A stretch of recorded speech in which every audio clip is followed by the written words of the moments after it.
So hello guys, welcome back to the new video. So आज हम जानेंगे कि var, let and const keyword में क्या डिफरेंस होता है। सो वेर जो कीवर्ड होता है वो होता है फंक्शन बेस। इस कीवर्ड में क्या होता है इसमें मैं बता देता हूँ। लेट से मैंने var a is equal to 10 डाला, 10 डालते क्या हुआ, जब मैंने कॉन्सोल कराया तो मेरे को 10 मिल गया। तो इसको मैं क्या कर सकता हूँ, इसको मैं रीडिक्लेयर कर सकता हूँ।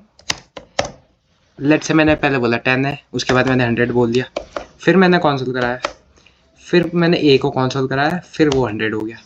तो इसमें एक डिसएडवांटेज क्या है, इसमें मैं बार बार इसको रीडिक्लेयर कर सकता हूँ, जो कि सही नहीं है। बाई चांस मेरे को आगे जाके मैंने एक प्रोग्राम लिखा, उसमें मैंने ए को मैंने लेट से मैंने डिफाइन कर दिया, उसके बाद में मैंने फिर से डिफाइन कर दिया, तो पहले वाला ए और सेकंड वाला ए आपस में डिफ्रेंशिएट कैसे होंगे। सो इसी के लिए आया है दूसरा वाला जो है लेट। सो मैंने इसमें क्या किया, let a is equal to 15, a is equal to 15 तो मैंने कर दिया असाइन, और मैंने इसको कॉन्सोल करा दिया। देखो इसमें क्या हुआ, ए पहले से ही डिक्लेयर हो रखा है। लेट कीवर्ड की यही खासियत है कि अगर ए मैंने पहले से ही डिक्लेयर करा हुआ है तो मैं उसको दोबारा यूज़ नहीं कर सकता। सो मेरे को इसे करना पड़ेगा कॉमेंट आउट। अब मैं क्या करूँगा, अब मैं फिर से करूँगा, अब मेरे को 15 मिल गया। लेट से मैंने फिर से रीअसाइन किया इसकी वैल्यू को, इज इक्वल टू 10 बोल दिया मैंने। इसमें क्या आ गया, एरर आ गया, रेड रेड सी लाइन आपको दिखेगी, तो इसमें एक एरर आ गया। सो इसकी यही खास बात है कि can reassign only, we can reassign it only. मतलब क्या कर सकते हैं हम, लेट हटा के ए की वैल्यू मैंने रीअसाइन कर दी। अब मैं कॉन्सोल कराऊंगा ए को, तब मेरे को क्या मिल जाएगा, तब मेरे को ए मिल जाएगा आराम से, जो कि है 10। इसको मैं दोबारा से रीडिक्लेयर नहीं कर सकता, इसको कहते हैं रीडिक्लेरेशन। इस चीज़ को let a is equal to मैंने जब 15 बोल दिया है तो मैं उसको दोबारा से let a is equal to नहीं बोल सकता। इसमें अब मैं बी रख सकता हूँ, ए की जगह मैं न्यू वेरिएबल डाल सकता हूँ बी, 15 ए कॉमा बी। तो लेट एंड कॉन्स्ट हमारे पास बहुत यूज़ होते हैं, इसको कर देता हूँ मैं कॉमेंट आउट। अब हम बात करते हैं कॉन्स्ट की। कॉन्स्ट बेसिकली वहीं यूज़ करते हैं हम जिनमें हमें श्योर होता है कि फिक्स वैल्यू है। जैसे हमने बोल दिया पाई, पाई क्या है, फिक्स है। अब पाई कल के दिन आप ये तो नहीं बोलोगे कि लेट से 3.15 हो गया, 3.22 बोल दिया आपने, ऐसा नहीं होगा। तो इसमें मैं कॉन्सोल कराऊंगा पाई को, पाई को मैं कॉन्सोल कराऊंगा तो क्या मिलेगा मेरे को 3.14। अब इसको मैं क्या कर सकता हूँ, इसकी एक खास बात क्या है, अगर मैंने इसको डिक्लेयर कर दिया है const pi is equal to 3.14, तो एक 3.14 ही रहेगा, ये फिक्स हो गया है। अब मैं इसको क्या कर सकता हूँ, क्या नहीं कर सकता, इसके साथ में छेड़छाड़ नहीं कर सकता हूँ। अब मैंने कर दिया छेड़, अब फिर से मैं इसमें देखो मैंने सेम वैल्यू डाली है तो कुछ नहीं होगा। इसमें मैंने लेट से 3.15 डाल दिया। अब मैं क्या करूँगा, फिर से कॉन्सोल कराऊंगा पाई को, तो क्या होगा, क्या देख सकते हो आप, एरर आ गया। ये एरर क्यों आया, क्योंकि कॉन्स्ट कीवर्ड क्या करता है, एक बार अगर मैंने पाई बता दिया 3.14 है तो वो 3.14 ही रहेगा। अगर मैं उसे री असाइन कर रहा हूँ तो वो नहीं काउंट होगा, एरर थ्रो कर देगा। सो यही खास बात होती है let, var and const keyword की। सबसे ज़्यादा हम यूज़ करते हैं लेट एंड कॉन्स्ट, क्योंकि वेर क्या होता है, वेर का क्या डिसएडवांटेज है कि अगर मैंने वेर को यूज़ किया है एक बार तो उसको मैं बार बार रीडिक्लेयर कर पा रहा हूँ। यहाँ पे मैंने रीडिक्लेयर कर दिया var a is equal to 10, और फिर मैंने बोला वेर ए 100 है। क्या पता मेरे को ये वाली वैल्यू चाहिए हो लेटर अपने प्रोग्राम में, और ये यहाँ पे मैंने रीडिक्लेयर कर दिया उसे, तो ये दोनों आपस में क्या होगी, खराब करेगी मेरा प्रोग्राम। तो इसलिए मैं वेर यूज़ नहीं करता। वेर हम बहुत कम यूज़ करते ही नहीं है वैसे, ज़्यादातर हम यूज़ करते हैं let and const. Const const हमारे पास बहुत यूज़ होता है लेट से मेरे को कोई फंक्शन बनाना है, जैसे फंक्शन बोल दिया मैंने, ये क्या हो गया, फंक्शन सम बनाना है मेरे को, कॉन्स्ट सम नाम का फंक्शन बनाना है मेरे को। ये ऐसे बनाएंगे, इसको कहते हैं हम एनोनिमस फंक्शन, जिसमें हम नाम दे देते हैं पहले, उसके बाद फंक्शन डिक्लेयर करते हैं। इसमें मैंने पैरामीटर भेज देता हूँ a कॉमा b, मैं कॉन्सोल करा देता हूँ a प्लस b।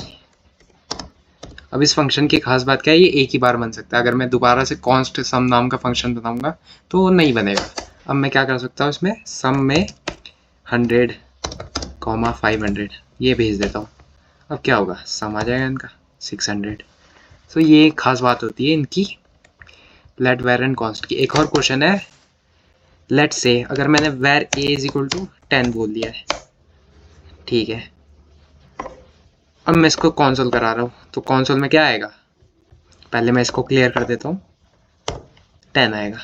लेट से मेरे को वेर की क्या खास बात है, अगर मैं ऊपर भी कॉन्सोल कराता हूँ तो क्या आएगा, अगर मैंने पहले कॉन्सोल करा दिया उसके बाद रीडिक्लेयर किया वेर नाम का कोई वेरिएबल है a जिसके अंदर वैल्यू क्या स्टोर है 10, तो 10 वैल्यू क्या है वेर a के अंदर है, तो अनडिफाइंड आ गया।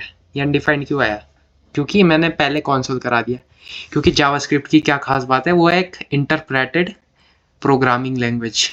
इंटरप्रेटर क्या करता है, कोड को लाइन बाय लाइन पढ़ता है। जैसे कॉन्सोल a को पढ़ेगा, उसके बाद वेर a को पढ़ेगा, तो कॉन्सोल a बोल रहा है कि a तो आपके पास है ही नहीं, तो a क्या था, a उसे मिला नहीं, तो क्या बोल दिया उसने, अनडिफाइंड। और यही चीज़ लेट से अगर मैं लेट के साथ कर दूं तो क्या होगा, can not access a before initialization. Let और कॉन्स्ट में यही फ़र्क होता है। अगर मैं कॉन्सोल करा रहा हूँ पहले, डिक्लेरेशन से पहले, तो क्या आएगा, वेर में मेरे को हमेशा अनडिफाइंड देगा। और वाइल अगर मैं लेट में कर रहा हूँ तो मेरे को क्या बताएगा कि can not access a before initialization. Initialization से पहले मैं एक्सेस नहीं कर सकता हूँ, तो इसको मेरे को बाद में लिखना पड़ेगा। तो क्या आएगा, मेरे पास 10 आ जाएगा। और लेट से यही चीज़ हम कॉन्स्ट के साथ करते हैं, const a is equal to 10, तो मेरे पास 10 आ जाएगा। अब मैं यहाँ पे कॉन्सोल करा देता हूँ इसके ऊपर में, इसमें भी क्या आ गया, can not access a before initialization. So इसलिए हमारे पास कॉन्स्ट और लेट बहुत रैपिडली यूज़ होते हैं, बहुत फ्रीक्वेंटली यूज़ करते हैं हम लेट एंड कॉन्स्ट को। वेर को इतना यूज़ नहीं करते, क्योंकि वेर का आपको मैंने बता ही दिया डिसएडवांटेज। अगर एक वैल्यू अगर मेरे को बाद में चाहिए, इसमें तो क्या हो जा रहा है, रीडिक्लेयर हो जा रहा है, तो लॉस है, इसमें मेरे प्रोग्राम का बिगड़ सकता है सब। तो इसलिए हम ज़्यादातर क्या यूज़ करते हैं, लेट एंड कॉन्स्ट कीवर्ड। और एक और क्वेश्चन, एक और क्या डिफरेंस है इसमें वेर लेट एंड कॉन्स्ट में। लेट्स से मैंने a इज इक्वल टू 10 बोला, मैंने इसमें किसी से इनिशियलाइज नहीं किया से, लेट वेर एंड कॉन्स्ट कुछ भी नहीं डाला। तो आपसे एक क्वेश्चन कोई पूछ सकता है कि ये किस में है, अगर मैं इसको मैं नहीं बता रहा हूँ कि तू वेर में, तू लेट में, तू कॉन्स्ट में, तो ये इनिशियली है किसके अंदर, आपको पता है। अगर आपको नहीं पता है तो कुछ मत करो, इसको दोबारा से करके देख लो क्या हो रहा है, हो जा रहा है। पहले मैंने 10 डाला, नो एरर थ्रो, कोई एरर थ्रो नहीं किया इसने। अब ए को मैं करता हूँ प्रिंट, यहाँ पे 10 आ रहा है, यहाँ पे क्या आ रहा है, यहाँ पे भी 10 आ रहा है। तो बाय डिफ़ॉल्ट जो सारे हमारे वेरिएबल होते हैं, जो हम बिना लेट वेर एंड कॉन्स्ट के करते हैं, डिक्लेयर, सो वो किस में होते हैं, वेर में, वेर कीवर्ड वेर में होते हैं। ये आपको याद रखना है। इनिशियली अगर हम कोई भी चीज़ डिक्लेयर कर रहे हैं तो वो वेर में होती है, क्योंकि ये क्या हो रहा है, री असाइन हो जा रहा है, तो इसी से आपको पता चल जाएगा कि वेर में होते हैं। अब फिर से मैंने बोल दिया a इज इक्वल टू 100,000, तो ये रीडिक्लेयर हो पा रहा है। तो क्या है, ये किस में है, ये है वेर में। सो यही था आज की वीडियो में लेट वेर एंड कॉन्स्ट का। आई होप आपको क्लियर हो गया होगा क्या डिफरेंस है, क्या मेजर डिफरेंस है।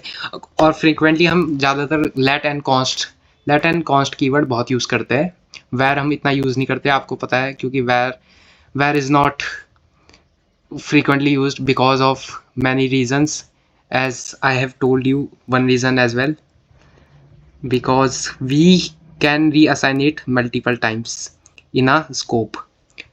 ये क्या होता है? फंक्शन स्कोप होता है। और क्या होता है? लेट एंड कॉन्स्ट क्या होते हैं? लोकल स्कोप होते हैं। मतलब अगर मैंने कोई फंक्शन बनाया, कॉन्स्ट लेट से फंक्शन ग्रीट नाम से, ये ग्रीट क्या करता है? हेलो। तो ये क्या हो गया? स्कोप हो गया। ये कर्ली ब्रेसेस जहाँ तक जाते हैं उसके अंदर जो भी आता है वो स्कोप में काउंट हो जाता है। अब मैं इसको कॉल कराता हूँ ग्रीट, तो क्या आएगा मेरे पास? हेलो। सो आई होप आपको समझ आया होगा इसके बारे में। Let var and const I hope आपको क्लियर हो गया होगा। आगे हम और न्यू वीडियोस अपलोड करेंगे और भी टॉपिक्स जो है उनके डेप्थ में जाएंगे। सो आई होप आपको समझ आया होगा। तो थैंक यू सो मच।